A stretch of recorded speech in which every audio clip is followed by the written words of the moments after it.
안녕하세요. 구명모 법무사입니다. 연체가 길어지게 되면 채권자들이 급여를 압류할 수 있거든요. 이렇게 채권자가 급여를 압류하게 되면 월급을 제대로 받지 못하는 문제가 발생합니다. 급여가 185만 원 이하라면 압류가 들어온다 하더라도 전혀 문제가 없어요. 왜냐하면 185만 원까지는 압류를 금지하기 때문이죠. 즉 185만 원까지 급여를 받고 있다. 그런데 압류가 들어왔다 하더라도 185만 원은 여전히 수령을 할 수 있습니다. 하지만 급여가 185만 원을 초과하는 경우에는 185만 원까지는 받을 수 있지만 그 초과 금액에 대해서는 압류가 되는 것이거든요. 이 압류가 이루어지게 되면 결국에는 채권자가 회사 측에 그 185만 원 초과하는 부분에 대해서 요구를 하게 되고, 그러면 회사에서는 그 채권자에게 돈을 지급할 수밖에 없게 됩니다. 이렇게 급여가 압류가 되면 정상적인 급여를 못 받기 때문에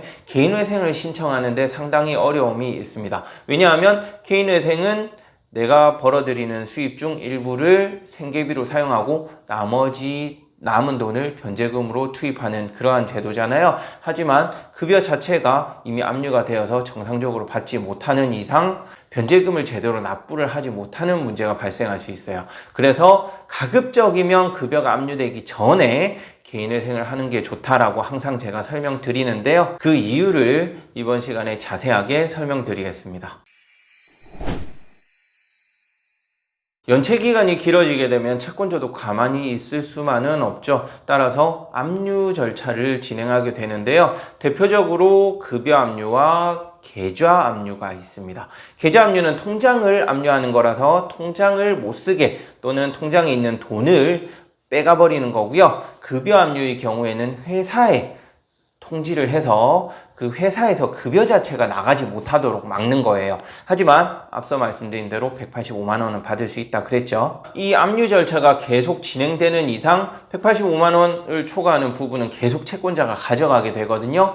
그렇기 때문에 가만히 놓아두면 185만 원을 제외한 나머지 금액은 계속 빠져나가고, 그 빠져나간 돈은 결국에 이자로 충당이 됩니다. 따라서 이 압류를 계속 방치해두면 손실이 계속 커질 수밖에 없는데요. 그렇기 때문에 압류가 되기 전에 개인회생을 하는 것이 최선이고, 혹시라도 이미 압류가 들어왔다면 빨리 개인회생을 신청하면서 중지명령을 받는 것이 중요합니다. 다만 이 중지명령으로는 압류를 해지할 수는 없어요. 말 그대로 중지만 시키는 거예요. 따라서 여전히 급여는 185만 원만 받을 수 있습니다. 그럼 나머지 금액은 어떻게 하느냐? 이건 회사에서 보관을 하도록 되어 있어요. 이렇게 해서 회생을 하면서 중지명령을 받으면 우선은 채권자가 돈을 찾아가는 것을 막을 수는 있겠죠. 그렇게 해서 회생 절차가 진행이 되고 인가결정을 받으면 그때 압류 해지 신청을 해서 압류된 돈을 전액 찾을 수 있게 되는 거예요.